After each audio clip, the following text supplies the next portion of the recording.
사도행전 9장 26절부터 30절 말씀까지 봉독하도록 하겠습니다. 사울이 예루살렘에 가서 제자들을 사귀고자 하나 다 두려워하여 그가 제자됨을 믿지 아니하니 바나바가 데리고 사도들에게 가서 그가 길에서 어떻게 주를 보았는지와 주께서 그에게 말씀하신 일과 다메섹에서 그가 어떻게 예수의 이름으로 담대히 말하였는지를 전하니라. 사울이 제자들과 함께 있어 예루살렘에 출입하며 또 주 예수의 이름으로 담대히 말하고 헬라파 유대인들과 함께 말하며 변론하니 그 사람들이 죽이려고 힘쓰거늘 형제들이 알고 가이사라로 데리고 내려가서 다소로 보내니라. 30절 말씀까지 봉독했습니다. 우리가 테레사 수녀에 대해서 아주 잘 알고 있습니다.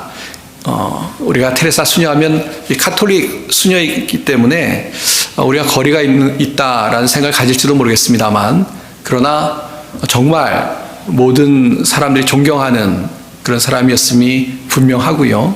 우리가 그런 헌신과 또 하나님의 나라를 위한 수고에 대해서는 칭찬하는 게 마땅하고 또 본받는 것이 마땅하다고 생각합니다.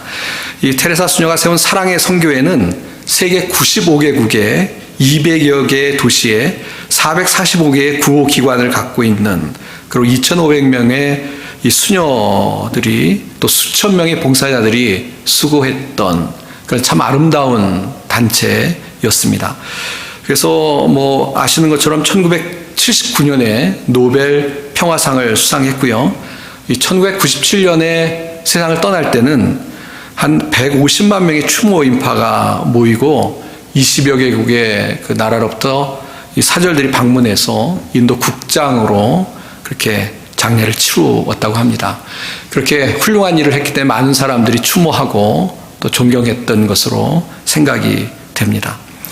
이렇게 우리가 테레사 수녀를 존경을 하는데요, 전 그런 생각을 해봅니다. 아마 공감하실 거라고 생각하는데요, 참 훌륭하다, 훌륭한 일을 했다라는 생각을 누구나 갖는데, 당신이 좀 그렇게 똑같은 일을 하면 어떻겠습니까? 라는 질문을 받는다면 그 답에 테레사 수녀처럼 나도 헌신해서 살아야지 라는 답을 선뜻할 수 있는 사람이 얼마나 될까라는 생각을 해봅니다. 참 훌륭한 일이라고 생각되지만 우리가 그런 일을 본받아서 우리도 하려면 우리를 희생하는 것이 필요하기 때문에 큰 신앙의 용기가 필요하다라는 생각을 갖습니다. 이번에 한국을 방문할 때 그 친한 친구들을 만났는데요, 그 중에 남편과 함께 한국의 노숙자들에게 무료 급식을 주는 그런 일을 하는 친구를 만났습니다. 그러니까 목사 3호이죠. 그 남편과 함께 그 교회 교인들과 함께 이 노숙자들에게 일주일에 3번 무료 급식을 나눠준다고 합니다. 3번밖에 안 나눠주네, 일주일 내내 나눠줘야 되지 않겠냐라고 생각하실 텐데, 이야기를 들어보니까 그게 쉬운 일이 아니더라고요. 일주일에 3번 그 봉사하기 위해서도 많은 시간, 많은 사람들이 수고해야 되는 그런 아주 중요하지만 힘든 일이라는 것을 이야기를 들으면서 생각을 하게 되었습니다.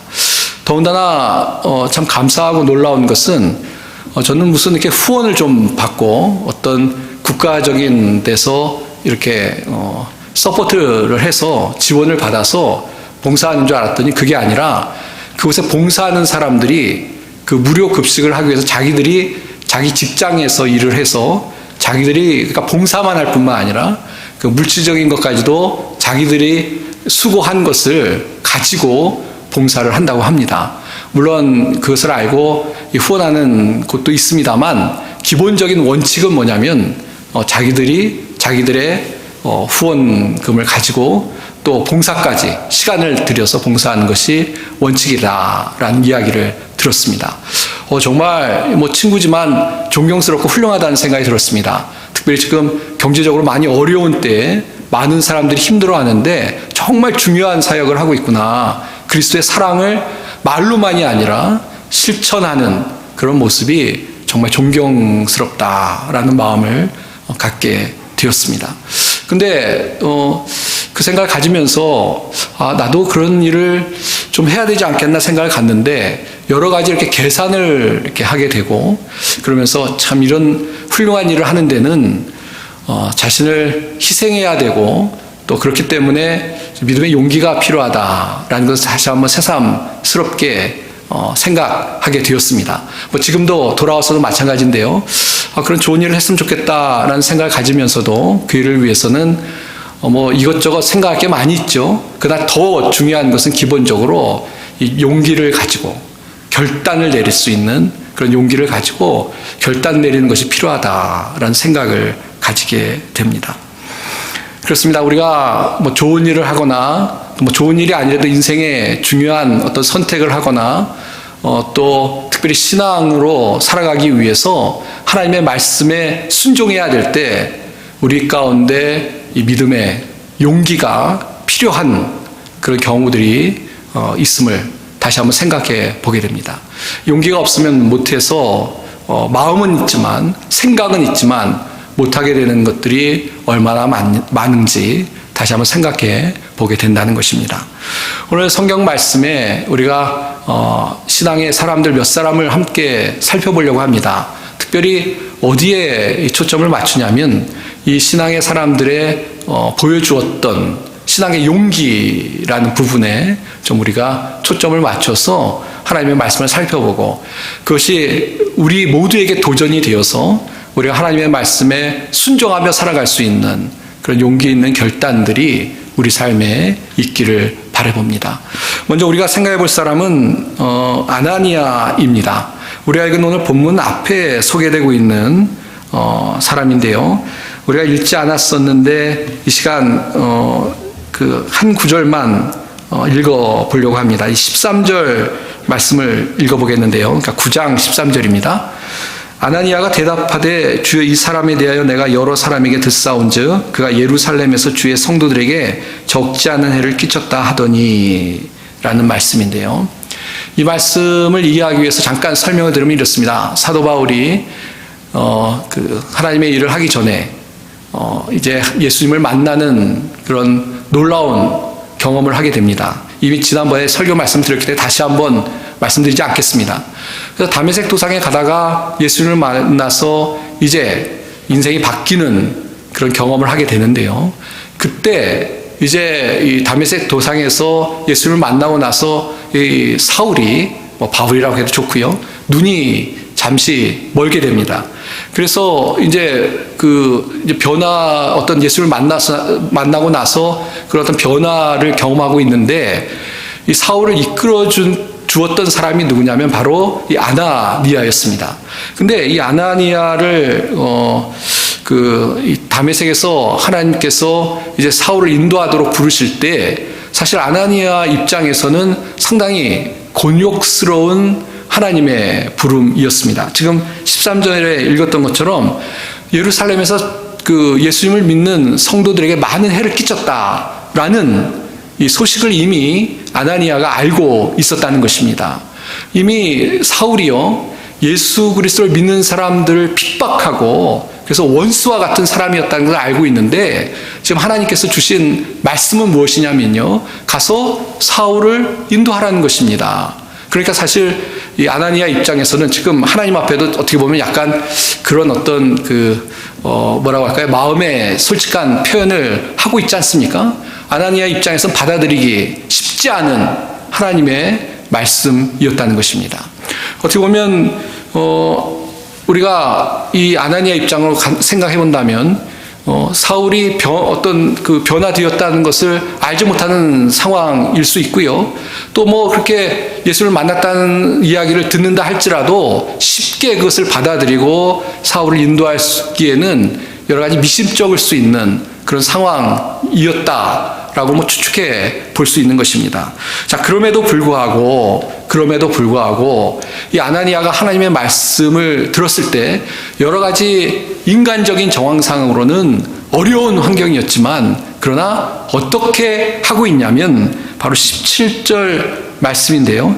아나니아가 떠나 그 집에 들어가서 그에게 안수하여 이르되 형제 사울아 주 곧 내가 오는 길에서 나타나신 예수께서 나를 보내어 너로 다시 보게 하시고 성령으로 충만하게 하신다 하니 라고 하면서 기꺼이 하나님의 말씀에 순종하게 되고 가서 사울에게 안수하여 기도하는 그런 모습을 우리가 성경에서 보게 되는 것입니다.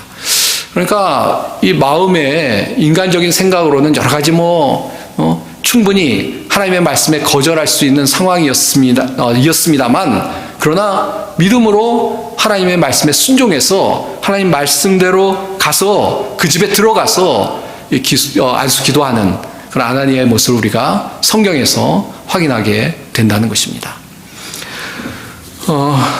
우리가 이 아나니아의 어떤 입장이라면 이것이 얼마나 큰 용기가 필요했을까라는 생각을 능히 할 수 있다고 생각합니다. 그러나 이 두려움 가운데서도 또 여러 가지 마음에 밀려오는 의심이 있었을지도 모르는데요. 다 물리치고 기꺼이 하나님의 말씀대로 순종했던 아나니아.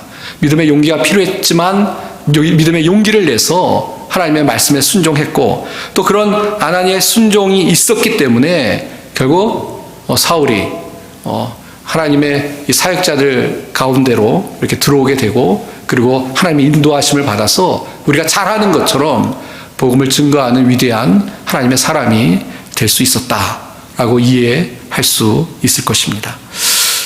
그렇습니다. 이 믿음의 용기에 대해서 오늘 설명을 드리고 있는데요. 우리가 때로는 인간적인 생각으로는 하나님의 말씀이 잘 이해가 되지 않고 또 두려움이 올 수 있는 그런 상황이지만, 그러나 우리가 그런 것들을 다 내려놓고 하나님의 말씀에 순종할 수 있는, 또 어떤 선한 일을 위해서 기꺼이 희생하겠다라는 마음을 가지고 주님을 따를 때, 또 하나님께서 그걸 통해서 우리를 통해서 하나님의 역사를 이루신다라는 것을 다시 한번 확인하게 되는 것입니다.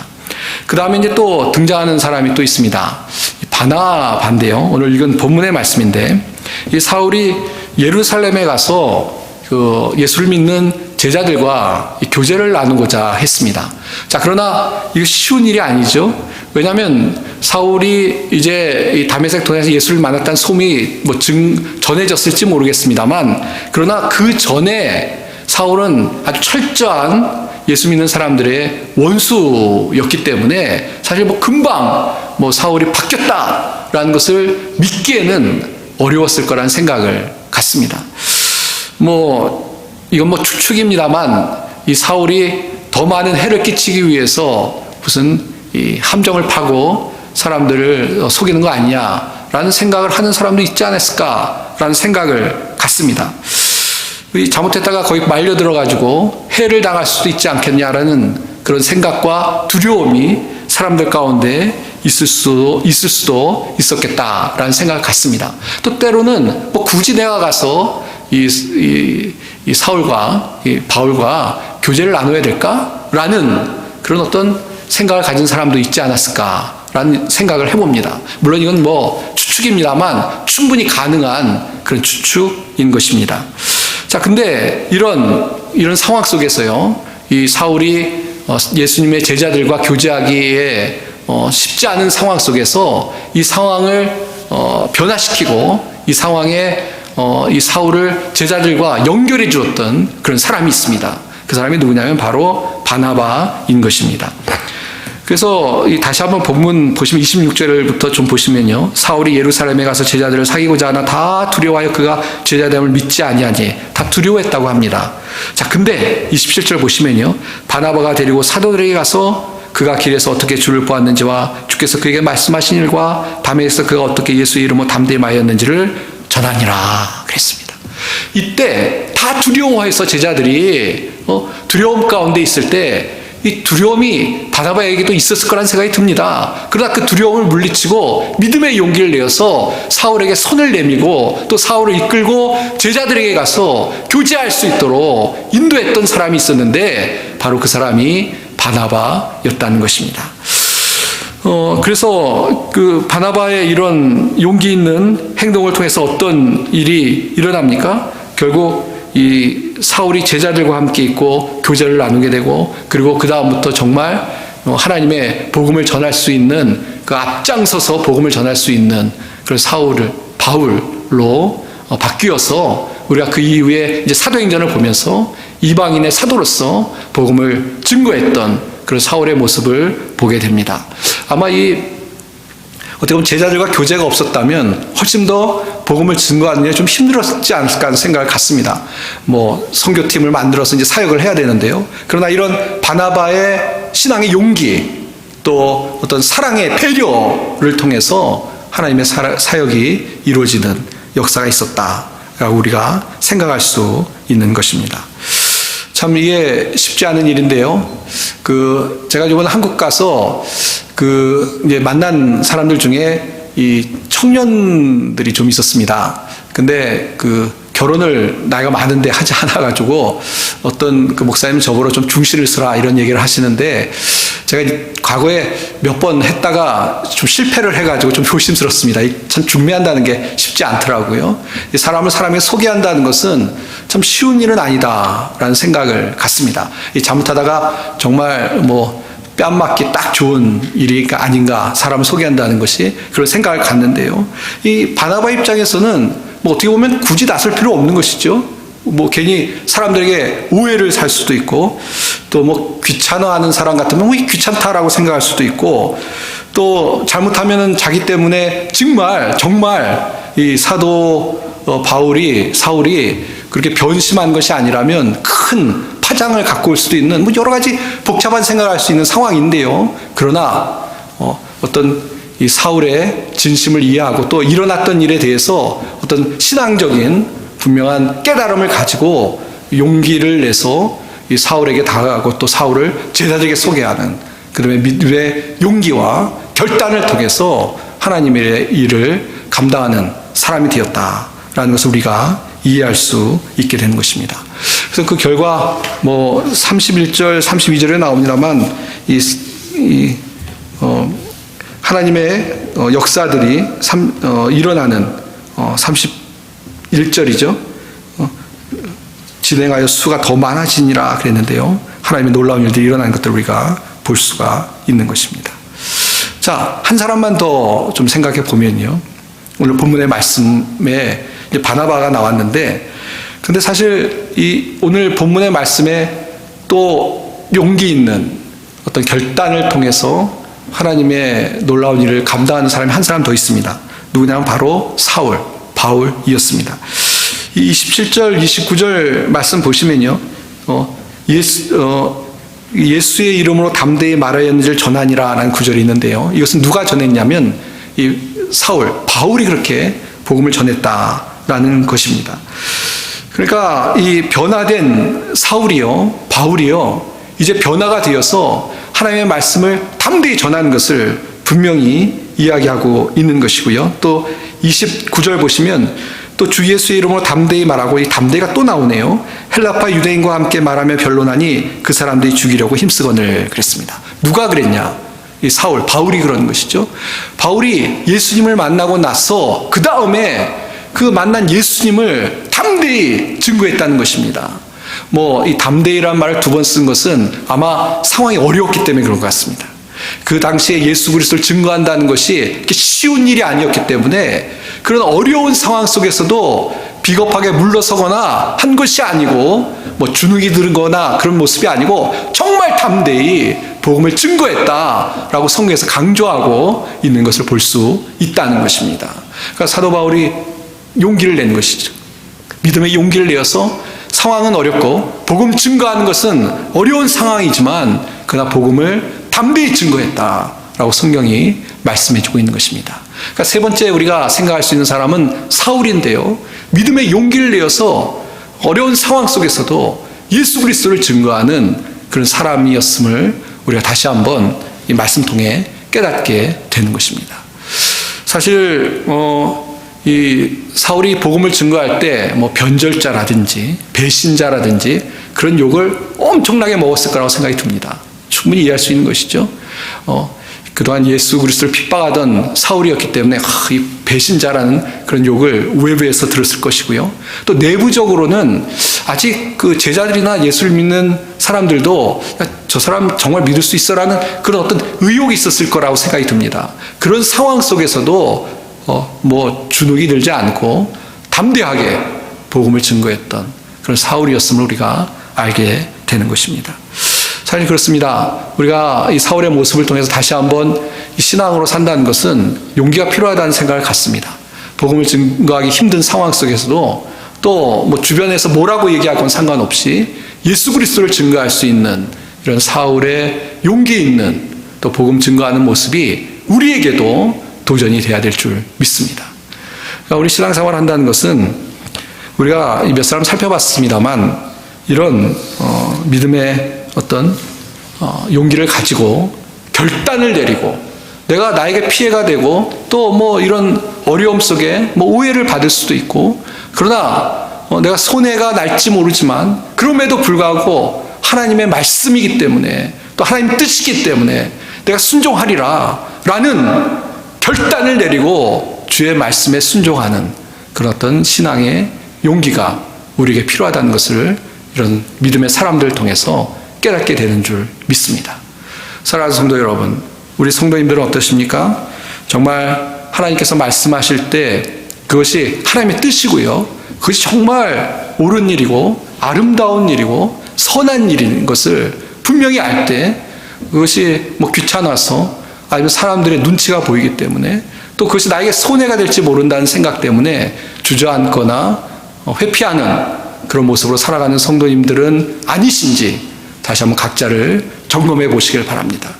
정말 하나님을 위해서 우리가 용기를 내야 될 때는 결단을 하고 주님의 말씀에 순종하는 것이 그것이 하나님의 뜻이고요. 또 결국은 오늘 말씀을 통해서 봅니다만 이렇게 뭐 아나니아나 바나바나 사울이 믿음의 용기를 냈을 때 성도들이 교회가 부흥하고 또 하나님의 말씀이 증거되어지고 하는 하나님의 역사가 일어나는 줄로 믿습니다. 하나님의 말씀에 용기를 내 순종할 때 이처럼 하나님의 사역에 우리가 동참하게 되고 또 하나님의 뜻이 이루어진다는 것을 기억하고 또 내 삶에도 마찬가지입니다. 그러니까 믿음의 용기를 낼 때 우리 삶에 하나님의 은혜가 더 이전보다 풍성히 임한다는 것을 기억하고 믿음의 용기를 가지고 살아갈 수 있는 그런 우리 성도님들이 다 되시기를 바랍니다. 이제 말씀을 정리하도록 하겠습니다. 그런 이야기를 좀 하는데요. 은혜의 강물에 뛰어들어라 라는 표현을 교회에서 사용합니다. 우리가 은혜를 받으려면 이 강물이 이렇게 흐르는데 그 강물에 들어가야 된다는 것이죠. 그러니까 무슨 얘기냐면 은혜를 받으려고 하면서 그 들어가지는 않고 이 발만 갖다 대고 차가워, 무서워. 그럼 물러가면 뭐 수영을 할 수 없는 거죠. 수영을 하려면 강물에 뛰어 들어가야 수영을 할 수 있는 것처럼 은혜의 강물, 그러니까 은혜를 받으려면 그 은혜의 강물에 들어가야 된다라는 이야기를 합니다. 적절한 예가 아닌가 싶습니다. 우리가 신앙생활 하면서 하나님의 뜻을 이루는 사람, 또 더 은혜가 충만한 삶을 사는 사람, 또 다른 사람들에게 선한 영향력을 끼치는 사람이 되려면 말로만 하는 것이 아니라 우리의 삶 가운데 용기를 내서 순종하고 결단하고 또 실천하는 그런 신앙의 사람이 될 때 그때 비로소 하나님의 뜻을 이루는 사람이 되는 줄 믿습니다. 한국에 갔더니 아까 젊은 사람들 이야기했는데요. 이 젊은 사람들 중에 직장을 다니다 직장 그만두고 사업을 시작하는 사람들도 있는 것 같더라고요. 그 직장을 그만둘 때 얼마나 용기가 필요하겠습니까? 사업을 시작할 때 이제 내가 어떻게 보면 안정적인 직장에서 직장을 그만두고 미래가 좀 불확실한 그런 사업을 시작한다라고 생각하면 상당히 마음에 큰 용기가 필요할 거다라는 생각을 우리가 능히 하게 됩니다. 그럼에도 불구하고 이 용기를 내서 사업을 하는 그런 용기 있는 청년들을 보면서 저도 참 대단하다라는 생각을 갖습니다. 근데 어떻게 보면 그렇게 용기를 내야 그 자기 어떤 꿈을 하고 싶은 일을 이룰 수 있다라고 우리가 생각할 수 있는데요. 그런데 그런 용기를 내지 않는다면 영영 자기의 꿈을 이루지 못한다라는 생각을 가지면서 그런 용기가 필요하다라는 생각을 갖게 됩니다. 우리 신앙에서도 마찬가지인 거죠. 아까도 말씀드렸습니다만 겁을 내고 두려워한다면 무엇을 이룰 수 있겠습니까? 우리가 신앙으로 살아가는 동안에 하나님의 뜻을 이루고 더 큰 은혜를 받고 하나님께서 우리에게 주신 꿈을 이루기 위해서는 용기가 필요한 줄 압니다. 신앙의 결단, 또 하나님을 위한 선택, 순종, 이런 믿음의 용기를 가지고 결단과 순종을 우리가 할 때, 그때 비로소 하나님께서 우리에게 갖고 계신, 우리를 위해 갖고 계신 하나님의 계획과 뜻을 이루는 줄 믿습니다. 다시 한번 각자의 삶을 돌아보면서 하나님께서 나에게 무엇을 요구하실까? 지금 하나님께서 원하시는 결단은 무엇일까? 하나님께서 원하시는 순종은 무엇일까? 돌아보길 원합니다. 그리고 이것저것 인간적인 판단이나 계산보다는 하나님의 뜻에 초점을 맞추고, 또 하나님께서 그 뜻을 우리가 따를 때 우리 가운데 베푸실 하나님의 은혜와 축복을 기억하면서 믿음의 용기를 내서 살아갈 수 있는 우리 성도님들이 다 되시길 바랍니다. 봉사하는 것도 용기가 필요하죠. 왜냐? 봉사하면 우리가 우리 것을 드리고 우리의 시간을 드리고, 또 때로는 봉사를 통해서 어떻게 보면 힘든 일이 있을 수도 있는데 믿음의 용기가 필요합니다. 전도할 때도 마찬가지죠. 아까 바울이 복음 전할 때 바울을 죽이기로 작정한 사람도 있었는데, 지금은 복음 증거한다고 죽이려고 덤벼드는 사람 글쎄 모르겠습니다. 그러나 복음 증거하는 것이 그렇게 쉬운 일은 아닌데, 복음 증거하기 위해서도 우리의 어떤 결단과 용기가 필요한 줄 압니다. 또 선한 일을 행하는 것도 마찬가지입니다. 아까 무료 급식 이야기를 했는데요. 선한 일을 하기 위해서는 우리의 희생이 필요한 것이죠. 신앙의 용기가 필요하다고 우리가 잘 압니다.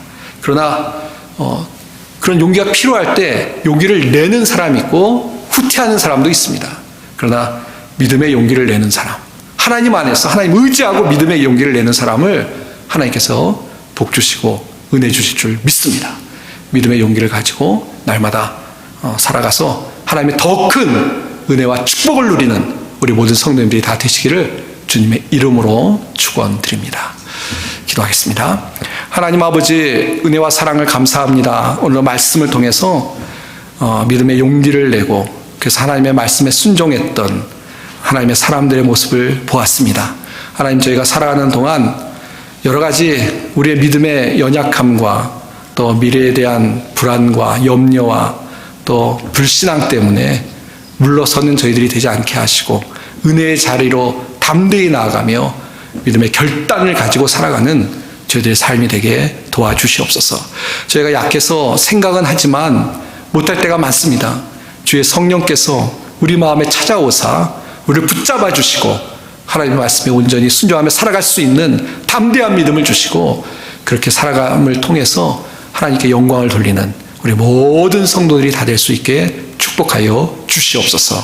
주의 크신 사랑과 은혜 감사드리며 우리 주 예수님의 이름 받들어 간절히 기도하옵나이다. 아멘.